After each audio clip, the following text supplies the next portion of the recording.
got a major and I think he got a mini. Yeah, I think it was a minor, And a major, minor, and a right? mini. He Yeah. got all three. Damn.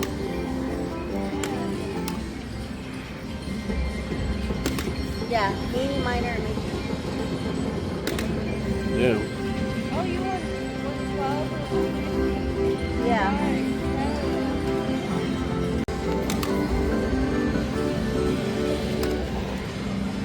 Damn. 237104. Just hit the major on Huff and Puff. First time I ever won at this game. She's got the bonus. And what's your name? Andrew. Andrew. Victoria. Victoria. And what's your name? Albia. All right. So I'm gonna give you guys $300 for good luck. I actually just sat down too because you were playing, so I mean it worked out. Good morning. It's Saturday, May 10th, and I'm at the Emerald Queen in Tacoma, Washington. And I actually played last night. I met up with a friend, and I actually had him throw the dice. He had never thrown the dice before. We had actually went to go eat sushi at a place called Trappers. If you're in Washington, in the Seattle, Puyallup, or Tacoma area, make sure you try a place called Trappers. They have the best sushi around. In Las Vegas, I don't even eat sushi because it's not even close to as good. But anyways, we went to eat there, and then we came over here, and I had my friend throw dice. The table itself was pretty bad. After looking at the table, it was pretty torn up. I realized when the dice hit the table, it was basically just absorbing the dice to where they weren't bouncing, so you couldn't really get a good roll. The dealers even mentioned that trying to slide the dice across, that it was pretty hard compared to other tables. So that table was pretty bad. We were losing quite a bit, and then we went to the other table that opened, and that layout was a lot better. And sure enough, I had a pretty good roll, got all our money back. And then I gave him some money for the slot machines, and he won some money, and I told him to keep it, so it worked out for him. Another friend came by. We got food in the deli area, just got like burgers and stuff, and then we actually left and went to a bar in Puyallup called the Loose Wheel. Pretty good time. We were doing the punching game, playing pool, and also karaoke, so pretty fun time. And I had actually left my car here, right where I'm at. And so after we did all that, my friend had dropped me off. And when I actually got my car, instead of leaving right away, I actually fell asleep in my car. Luckily, security didn't wake me up because they tend to do that. They'll pound on your window and tell you can't sleep in the parking lot, even though it's more dangerous driving. But they're more worried about drunk people in their parking lot that could get hurt or something could happen. But I woke up, went inside. The craps table was completely full on both that were open. I went and tried a couple slot machines, and then I decided to go to the high limit room and just play blackjack. And when I went in there, a lot of the tables were closing, so I went in at a bad time.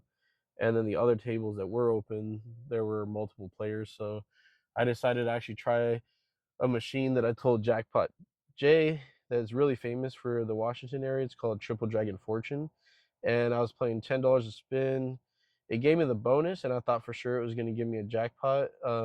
It re-triggered, so it even gave me more hope. But it ended up paying $800. So not as much as I hoped for, but still a good win. And then after that, there was a Huff and Puff machine that was open, and started playing that one at 750 a spin, max bet on a penny, and it gave me the chainsaw bonus thing, like 5 spins in, and then it gave me the mega hat feature. And sure enough, I actually won the major on it, and major, minor, and mini, and it ended up being over $2,000. So that worked out really good. There were some people playing on the machine next to me, and they were like, "Yeah, that was our luck," and they were actually being really cool. As I was waiting for my hand pay, they were just joking about it. I didn't feel like it was something where they were being serious, but I knew I was going to give them some money anyways. But anyways, they did do a short little clip I'm going to add on to here, and then I just gave them $300. I figure there's a lot of people in the casino, and we're all here to have a good time, and a lot of times the casino is going to come out on top. So I see a lot of people that tip the dealers, or like the hand pay people. And to me, I would rather give it to somebody else in the casino. So I actually didn't give the person that gave me my hand pay a tip, but it was also a ticket, so it was kind of weird. She didn't give me cash, and then she didn't wait for me to cash it out. So it wasn't really a chance to even give her money anyways. But decided to give that to them, the $300, and they subscribed to my YouTube. So it worked out a lot better. I'd rather have them have the money than casino workers that actually get paid pretty good.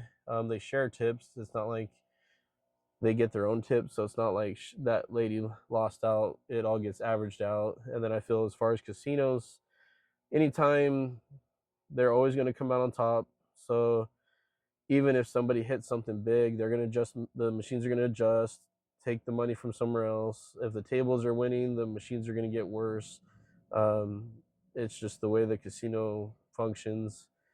And just to stay open and profit, they have like a certain percentage of profit that they can't go over or they get fined.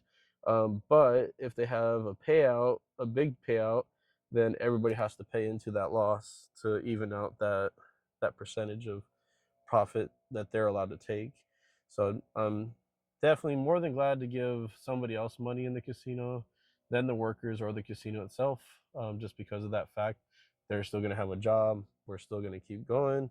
But I'd rather have the people that are coming in with me that are trying to just win some money. We're in the trenches. Things aren't paying. I'd rather them have the money than the casino. So it worked out really good.